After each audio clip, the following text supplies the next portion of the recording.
Hello, welcome back to this channel. My name's Haley, and this is video number 2 in the Gene Keys series that I'm making. If you haven't watched the last video, might do you well to do so, because today's basically a continuation of me talking about the shadow of the first gene key, which is entropy. The first gene key is entropy to centropy, and the first shadow is entropy. So I'm going to finish discussing that, and then if that doesn't take too long, I will start to get into discussing the gift and the city. And once again, these are just my personal revelations and downloads, so not a full comprehensive review. I definitely recommend reading the Gene Keys if you want the full picture. Those dogs over there are quite loud. I'm just gonna let them harmonize. Okay, so let's see. Yes, it is the very unpredictable nature of these internal weathered patterns that so many of us struggle with. I mean, even that's a great example, right? These dogs barking creates my internal weathered pattern, which Richard Rudd is describing as the emotional state, is completely unpredictable. A second ago, I was feeling much more patient and much more chill than when those dogs started barking. So it's unpredictable because I can't control my environment. You know, if the dog wants to bark, the dog is going to bark. And he says that many of us struggle with. And so that got me thinking, okay, these internal weather patterns, these emotions, this impatience and unchillness I'm hearing from this dog barking is something I'm struggling with. But he says that so many of us struggle with, kind of implying that some of us don't. Very few of us don't struggle with these unpredictable internal weather patterns. And that doesn't mean that from an external standpoint, things are always peaceful and calm. It just means that very few of us, when the dog does bark, don't even have the inclination to feel an impatience or a disturbance.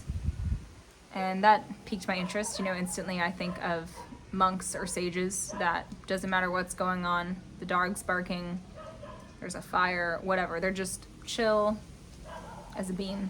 I don't know why I thought of that analogy, chill as a bean. I just envision them like a pea in a pod, just like sitting there.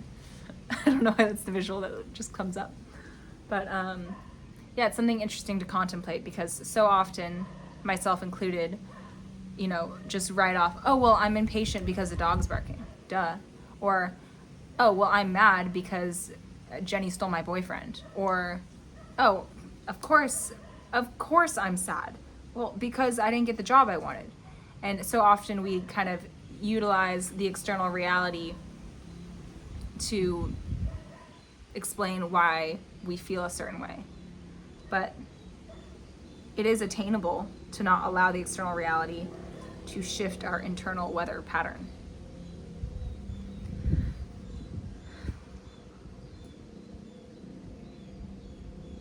And the dog stopped barking. Interesting. Okay, and then he goes on to say, the continual interplay of energy in your life makes you want to always maintain the happy side and escape the gloomy side.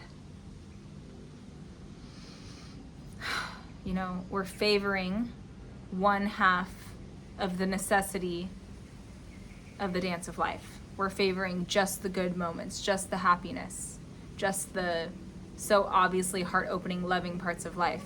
And we're kind of dissing the parts that are, again, I don't know if entropics are disorderly within our life. We're pushing them away, we're resisting. And he says, herein lies the greatest flaw in your nature and the distortion of the true energy of entropy into depression. So this is quite literally what creates depression, Richard Rudd says. It's this rejection of disorder that is what creates depression.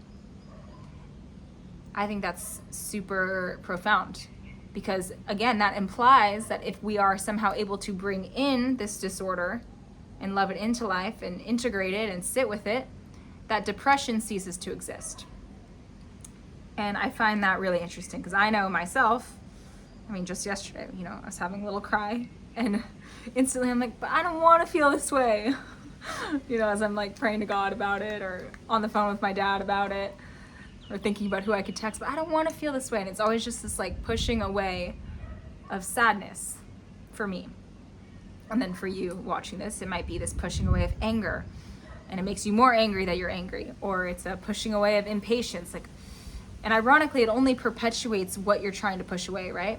When I'm sitting there crying and I'm saying, but I don't want to be sad, it only makes me more sad that I can't get out of my sadness. And this is the spiral downward that drives into depression. And this is our greatest flaw, this pushing away. So how can we start to bring that in? I talked about a few techniques in my last video that I've derived from Kyle Cease's book, and then one that I kind of miraculously stumbled upon as I fell off my bike. And yeah, there's so many other countless ways to integrate the disorder. And if you feel so inspired, please drop a comment, because I'm always curious to see other ways. In the last video, I mentioned how within this book, he says the first thing to understand is that this numbness that you feel, this low vibration, is a chemical process within the body. And here he references that again. He says, this is a chemical process that the body enters into. And if you try to comprehend it and find a reason for it and try to fix it all, the natural process will not complete itself cleanly. Once again, okay, he's saying what leads to, if I reverse that whole sentence, okay, so how about I don't try to comprehend the sadness? How about I don't try to find a reason for the sadness? How about I don't even try to fix the sadness? That would mean that the natural process will complete itself cleanly. And so this is interesting, because I find this with a lot of the shadows that I've read within this book. Obviously, he's focusing on, how it gets so bad, but it's almost like I put my little spy goggles on when I read this. Also, sorry, I just ate a dragon fruit, which is why my fingers are, and my tongue is pink. But yeah, I put my little spy goggles on, and I go, okay, so if he said, if you try to comprehend it, if you try to find a reason, if you try to fix it, then the natural process won't complete itself cleanly. I can reverse all that and find a way through this inverse of sentence to have the natural process complete itself cleanly. So once again, how does this look in real life? This means the next time you're finding that impatience bubbling up, or you're really just like, I could actually punch something, or you're really, really, really, really, really sad, instead of trying to figure it out, instead of trying to figure out how could I not feel this way? How could I just stop crying? How could I stop feeling so angry? How could I stop it? Or what's the reason? Why do I feel so sad? Why do I feel so angry? Why do I feel so like, all of these things, instead of trying to fix it, solve it, comprehend it, understand it, reason it out, use your mind, really, just don't do any of that. Just feel it. And I feel like reading through this chapter has really helped me kind of understand that, because I've heard that a lot. And if you're familiar with any kind of spiritual vernacular, you've probably heard the whole like, oh, just feel it to heal it, or all these sages, Eckhart Tolle, all these people talk about just sitting with it. And even though that's a very simple request that's being made, it's kind of hard to do if you've never done it. And that's because in and of itself, it's not an action, it's not a doing, it's a being. So hopefully me kind of theatricizing that for you has helped you envision what it means to not try to figure it out with your mind. And this is something I've been putting to the test recently. When I have a little spell of low vibration, instead of going to my journal and trying to journal it out or figure it out or pray to God or ask for a solution or call a friend and try to get to the root of the trauma, I just let myself feel it. I just let myself cry. I just let myself, for me it's usually sadness. I don't really, at least not yet, deal with anger too much, honestly.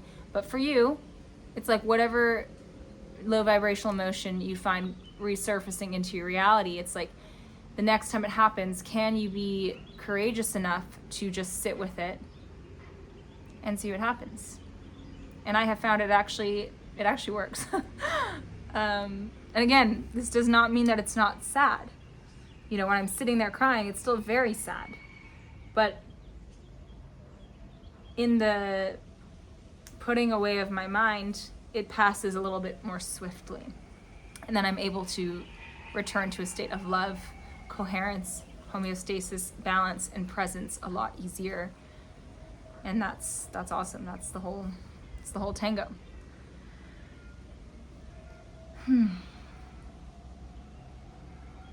And here again, he reiterates, most depressive states are the result of resisting a certain shadow frequency within.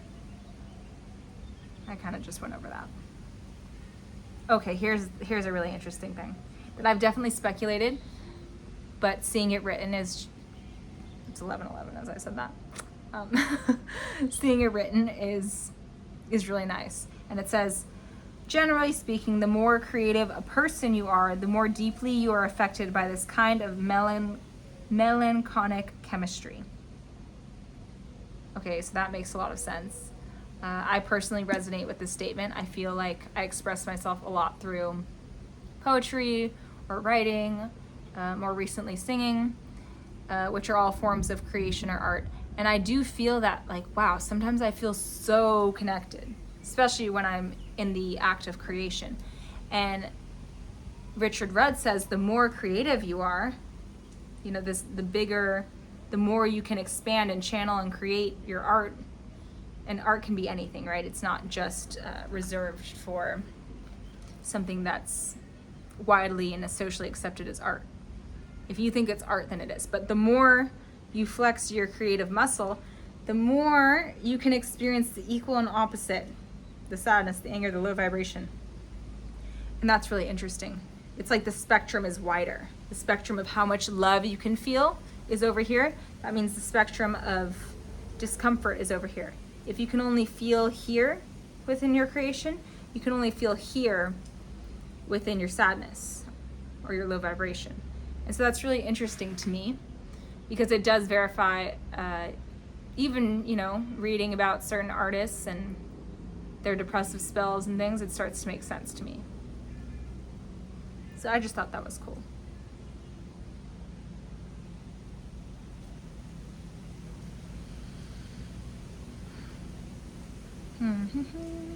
Okay. Your system is recharging. So the energy within you withdraws to a kind of stasis. The resulting feelings or lack of feelings and or enthusiasm provide a delicate environment for something quite special to occur if you're patient enough to allow it. Again, you see this in all art across the world. Lots of famous artists make their biggest hit when they're in heartbreak or when they're grieving a loved one, going through something kind of tough. So it's a beautiful breeding grounds for creation, for art making. And that's beautiful. But that only happens if you are patient enough to allow it to move, right? Again, if you get stuck in that depressive spiral, then there's no art being made. There's just, you're being dragged down. So having the patience to sit with that emotion is really imperative for it to blossom into something that's loving and creative and feels good.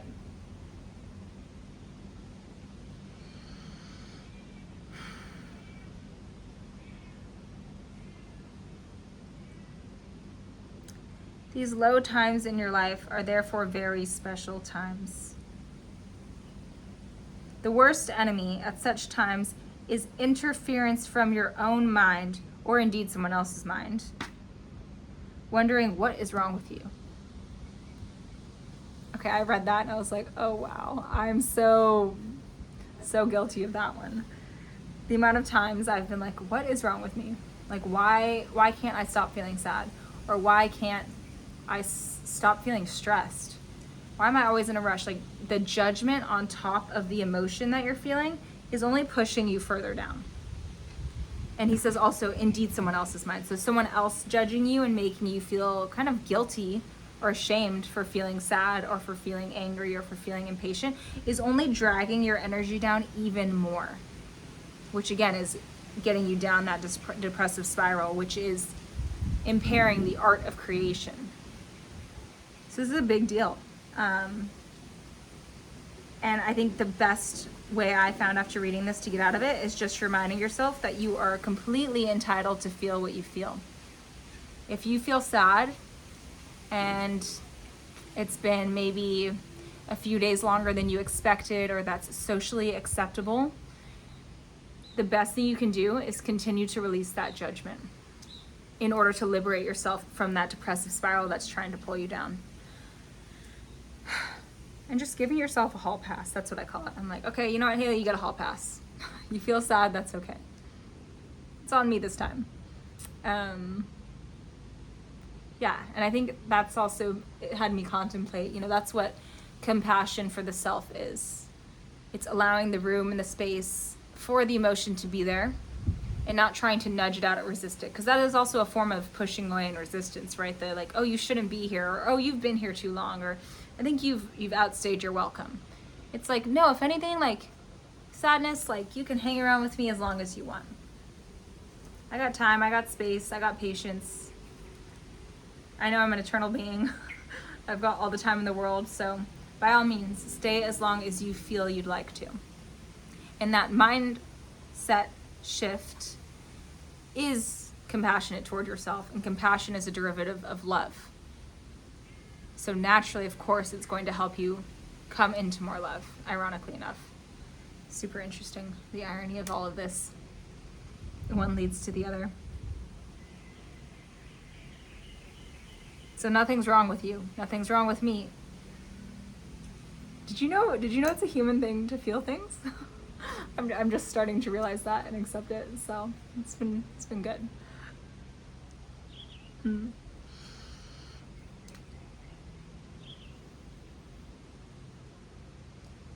And he notes here, it gives you the feeling that everything is out of sync with the whole, even though this is not the case. And I like that he says this because he acknowledges that it is hard. It's hard to acknowledge and remember that nothing's wrong, that this is actually good, that you're actually on time and everything's happening as it's supposed to. Because it is giving you this illusion that everything's super wrong. The alarm bells are going off. But again, he reminds you, this is not the case. And I think this is what faith is. Faith is, okay, even though things feel really shitty, really bad, they don't look great, they don't feel great, I'm supposed to trust that everything's actually okay.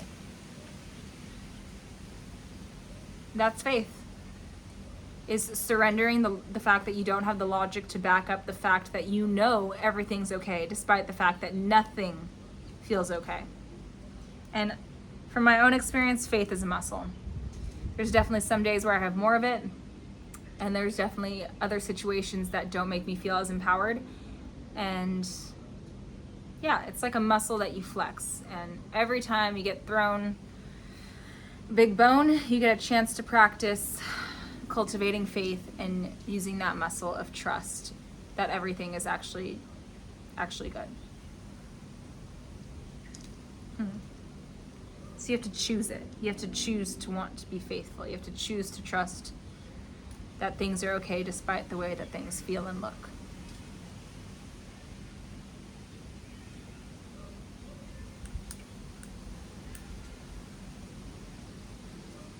Okay, and then he goes into a really,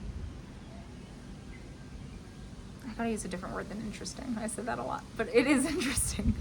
He goes into a very prominent case here. He says, the weight of the collective denial of the natural phases of entropy.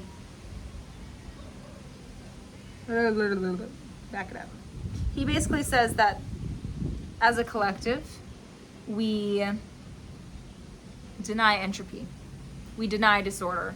We say that it's not okay. No, you still need to come to work today because it's 9 to 5, Monday through Friday. I don't care if you feel bad. You're not allowed to have a day off. Or it's wrong to take a day off.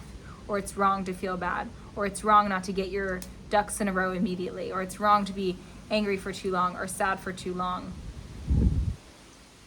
Or impatient, like whatever it is, grieve. No, you need to just get over the death of your loved one right now because it's really inconvenient for, everyone else. So you need to get your shit together. And it's this weight of the collective, this like societal pressure we feel to just completely transcend things and work through it that actually, ironically enough, ends up suppressing these low vibrational emotions and storing them within the body. And then therefore impairing every single action you take there on out. And the shadow, these traumas stored in the body, can only be resolved and accepted at an individual level, which takes a great leap of courage, patience, and trust. Okay, at an individual level, that means you, that means me, only I can solve my stuff. You watching this, even if you're a therapist or a psychologist or a doctor, can never actually solve the things I have. You can help me. You can ask me the right questions and maybe give me some help in the form of herbs or medication or emotional support. But at the end of the day, it's up to the individual to choose to want to work through things, to choose to deny what the collective is saying is normal and necessary and wanted and needed, and deciding, I'm going to do this on my timeline. I'm going to feel my emotions on my timeline and be okay with however long it takes.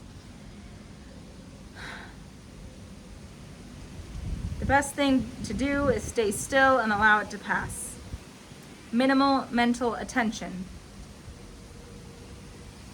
Stay still, allow it to pass. Minimal mental attention. And this ultimately is what allows you to unlock your true potential, transcend the disorder, and start to move into love and creation. Okay, we're almost done with this shadow portion. In every single gene key, there's also what he says a repressive nature and a reactive nature, and then he gets into the gift. So I'm going to quickly just go over what does this shadow look like manifested. There's two types. I'm going to start with reactive, actually, because that's more my style. If you have a reactive nature to your shadow of entropy, of disorder, then you get the frenetic urge to escape the way you are feeling, is what Richard Rudd says. Instead of closing your doors and being alone, you immediately increase your activity and contact with others in order to suppress what's going on inside of you.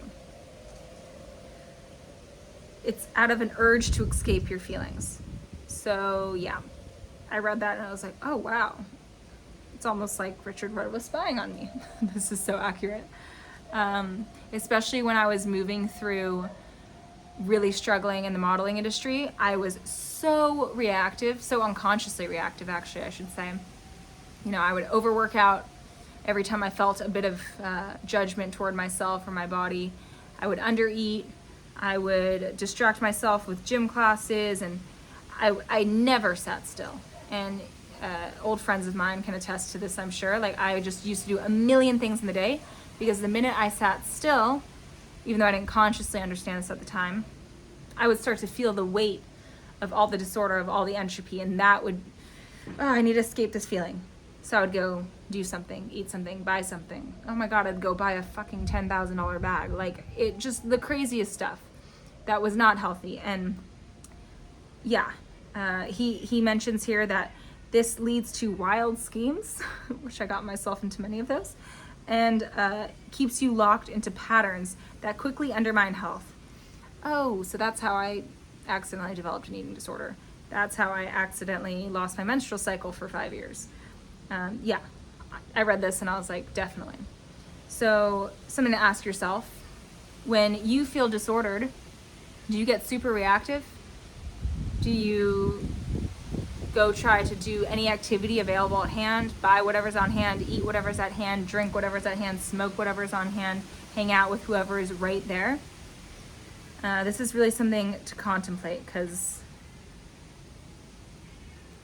yeah, if you had asked me back then, if I think I'm reactive, I would have been like, no, what are you talking about? And so a lot of this reaction can be completely unconscious, which is so, so interesting that the mind can do that. And then the opposite manifestation is the repressive nature, which instead of being frenetic and chaotic and trying to avoid how you feel, it's very low energy, the repressive nature. And again, I personally struggled with the reactive nature, the frenetic energy, the doing a lot, and not so much the depressive one. So I'm just going to read a quick quote from the book for this one and leave it up to interpretation for you guys, because yeah, I don't have a lot of commentary on this section. But I think the most profound part of this mini section here is he says, once a depressive state has been fixed, it can only be broken by the individual and without help. The individual must face down the very fear that caused the depression and shift the frequency of their attitude on all levels. So essentially, you must locate the fear if this is the manifestation of resisting entropy that you struggle with. And that concludes the shadow portion of Gene Key 1. Tomorrow I'll make a video getting into the gift of freshness, since this video is already approaching the 30-minute mark. I'm going to try to keep each of these videos around 30 minutes because I want to keep it consistent and digestible. And I mean, this book is just so full of wisdom. It's like sometimes better to like take a little nibble and really taste all the flavors than eat the whole sandwich super fast, if you know what I mean. So yeah, let's nibble and enjoy each piece together. Tomorrow I'll get into the freshness. And yeah, please drop any comments, questions, downloads. I want to know it all. Ciao.